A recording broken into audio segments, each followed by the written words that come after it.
Hey, how you folks doing? I'm Alex. Yeah, I'm here in Spanish Point Park. Yeah, beautiful day and welcome. Now, what I got for you guys today? Well, as you can tell, it's a little bit breezy. It's a nice day. So, I want to do a quick video today. You know, I was talking to my daughter's counselor today. We were there talking together and talking about these teenage problems, and we all know that we went through them when we were in high school. You know, things like the teacher don't like me, sports, people are picking on me, the standard things, and we could look back to these things and see how dramatically big they were. The boyfriends and all of this kind of stuff that you go through high school. And when we look back to it, it was like, it weren't that big of a deal, but when you're going through it, it just feels like it's the whole world, because it is their world. It is what they're facing. This is the adversity they're on. And sometimes that's what we're going through, the same type of thing. And that's what I was thinking about today when I was listening to her, talking to the counselor, and I'm thinking to myself, I said, man, I guess we all have our own little high school drama going on, even though we're out of high school. Sometimes it just feels like so much bad things happen. It's like, I can't believe any more things could happen. I don't know if you guys remember that movie back in '93 or in the early '90s, My Cousin Vinny. And you got Joe Pesci with the girlfriend. I can't remember the name on there. But anyway, you got Joe Pesci there, and she's talking about her biological clock is ticking. And he said, well, I got this whole pile of crap I got to deal with. But yeah, let's pile on more crap to it. Of course, he says it so colorful and with much more deliberate language. So, he said, okay, let's pile more crap on top of the crap that I got. And sometimes it just feels that, man, there's just so much crap coming on top of us that when are we ever going to get rid of it? When is it going to stop? Sometimes it goes on for so long it just feels like there's no end. I mean, you got years into it or whatever, months, and the debt, the mortgages, the rents, the credit card bills. I mean, how much crap can a person put up with and then, still feel like, man, and I still got to put my best foot forward. I still got to work hard. And, it just feels like, boy, life is just not being so fair. And, and these difficulties goes on. So I want to share with you guys a story. And this story is a Chinese story. It's a Chinese proverb story type of thing. And it's a great little story about a teenage boy coming to age. He's coming to age. And the great honor at this point in time was that for a teenage boy, when he came to age, he was able to join the emperor's army. Now, this was a great honor. For any boy, it's like a turning into manhood. You were able to join the emperor's army. So finally the day came for young Wang to join the Chinese army. So the night before the army conscripts came to pick all the young men up, guess what? A big giant storm struck the region. And the floods came in, almost half the village was destroyed. Of course, when the army general saw all the destruction and the devastation that took place, he just said, look, we can't take any young man from this region. They're going to need every manpower to be able to rebuild. So, what he said he opted to leave the young man there and will come back for the next season. Oh, young Wang was very upset. He was, man, I've been waiting for my whole life to join the emperor's army. And now, well, I got to wait for another season. Well, the next season came, and his father was, okay, Wang, we're going to go to the army today. I'm going to give you my best horse. I want you to enter the army camp with a horse. I don't want you to be like most of the other young men who's going to walk in. You're going to walk in with a horse. You're going to enter in with a horse. So Wang gets in the horse, his dad's horse, the best horse his dad had. He walks, he's entering the camp. And I don't know, a dog or whatever scamps across. The horse gets scared, jumps up in the air, and young Wang, blam, falls on the ground, breaks his leg in 2 places.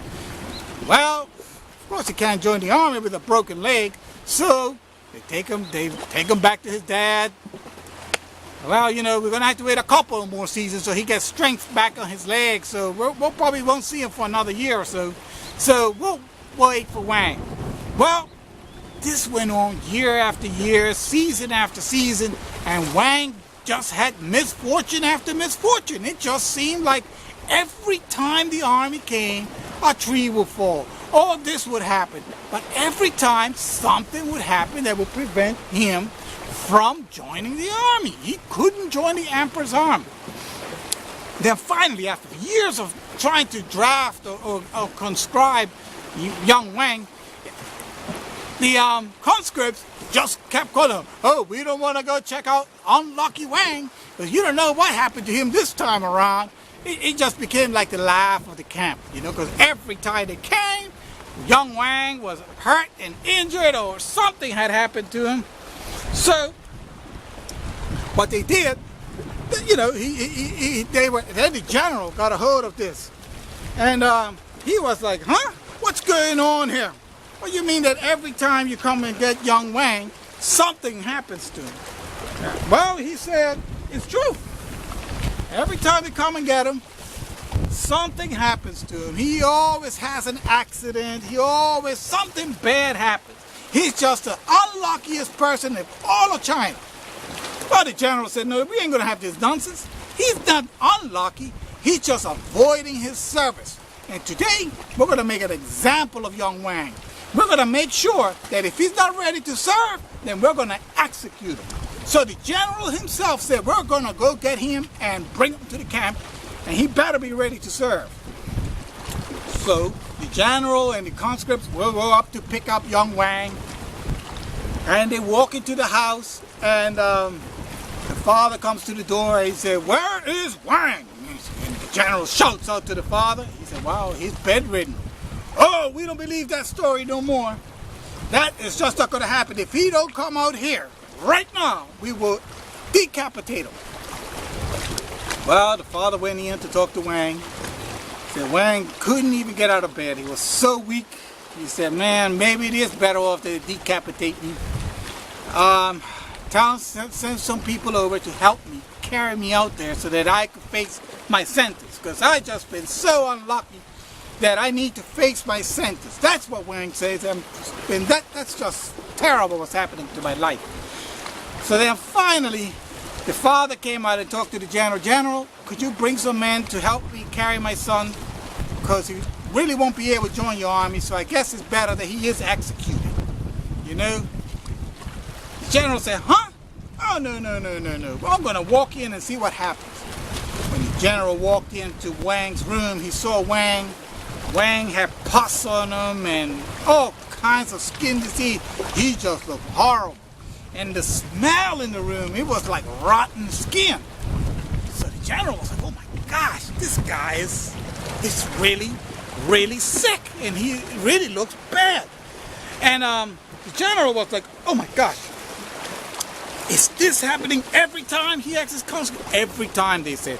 Every time they want to come get Wang, some misfortune happened. I mean floods, horses falling, trees falling, lightning hitting him. I mean, he just has the worst luck in all of China. And then the general said, you know what? I'm going to pass a decree. As of this day, young Wang is not allowed to join my army. He will never ever join the Chinese army. We do not want such an unlucky person to join the army. This person would, gosh, you know how many battles we will lose with a person with that kind of luck? We will never want him in our army. So, young Wang was banned for the army for life. He couldn't ever join the army. So, well, he said, you know, eventually Wang got better. And, you know, he was depressed.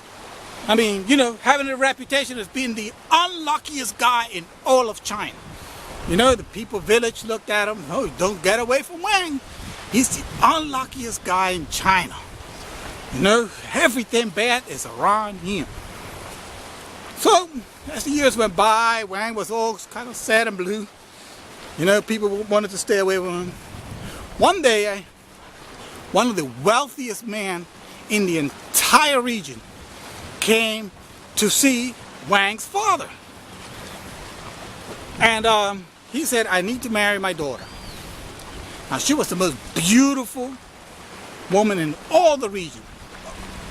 And the father said, well, sir, I don't know if you know about my son, but they kind of labeled him as kind of unlucky, and nobody wants to be around him because he's known as unlucky. He said, unlucky? I've heard about his stories. I've never heard of a luckier person than him. And he goes, the father was like, huh? Luckier? He was banned for the emperor's army. And the father pointed out, you know, he's about to get a hand in marriage to the most beautiful lady in all the region. He never had to serve the army, so that means he never had to go through the hardships. And what happened to most of his friends? They're not even there to be with him. He's healthy, he's about to inherit immense wealth, so where's the unlucky part? Father thought about it, and he said, you know what, you're right, let me go talk to my son. So of course the father went to his son. He said, son, I think we've been looking at this all wrong. You know, I'm about to marry you to the most beautiful lady in all of the region, and you're about to become one of the wealthiest people in the entire region, because her inheritance becomes your inheritance, plus you will get my inheritance. You'll be one of the most wealthiest persons in the entire region. So the day finally came. Wang got all dressed up, all looking all handsome, and he was getting ready to get married that day. And he looked at his dad. He said, you know what, I'm looking out there. There's not a single friend that I went to school with. They all died in those battles with the emperor's army. And then look at poor Chu. He's got no legs and he's blind. You know, Dad, you're right. I am the luckiest man in China. And from that day onward, Wang was no longer considered the unluckiest person in China, but he was now considered the luckiest person in China. And I like that story. You know, it's one of those stories that you could get a lot of value out of it. You know, sometimes the hardships that look so bad and terrible aren't as bad and terrible when you look back on them. You know, I always say look back towards your high school years and look at the biggest problems you had in high school and how irrelevant they are today. You know, we could go through life, and we're going through our difficult times right now. We're going through these moments right now, whatever it is. And I know we are. We all face our challenges. But one day, I believe that we're all going to look back to some of these times and say, you know what? I'm not so unlucky as I once thought I was. Maybe I was the luckiest man, just like Wang did. One day he discovered that having lightning, trees fall on him, horses fall on him, floods happen to him, weren't the unluckiest thing that could happen. Actually, they were some of the most luckiest thing that could ever happen. So I hope you guys take the story to heart. And if you're going through difficult times, endure. Just endure. You know, I mean, I know that it's hard at times. And I know we all have our difficulties and we all have our challenges. So all we got to do is endure. And one day we will look back. And we'll be looking back. And you know, I look at a lot of the network marketers. And you look to their story and their beginnings, how their struggles were.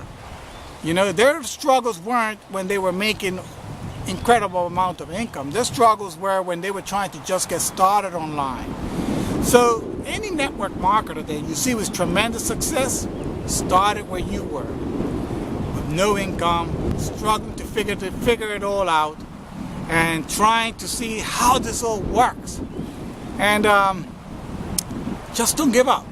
That's the only time that you can really say you have lost or you are really defeated. Defeat is once you give up. As long as you can fight, keep the fight going. If you got to change. You got to adapt your strategy, adapt your strategies. Don't just give up. And one day you'll be the luckiest person. And people will look back, boy, look at Lucky Joe. He's done that. And you'll say, man, if you only knew the hardship I went through to become Lucky Joe. So anyway, on that note, yeah, I want to catch you on the next video diary. See ya.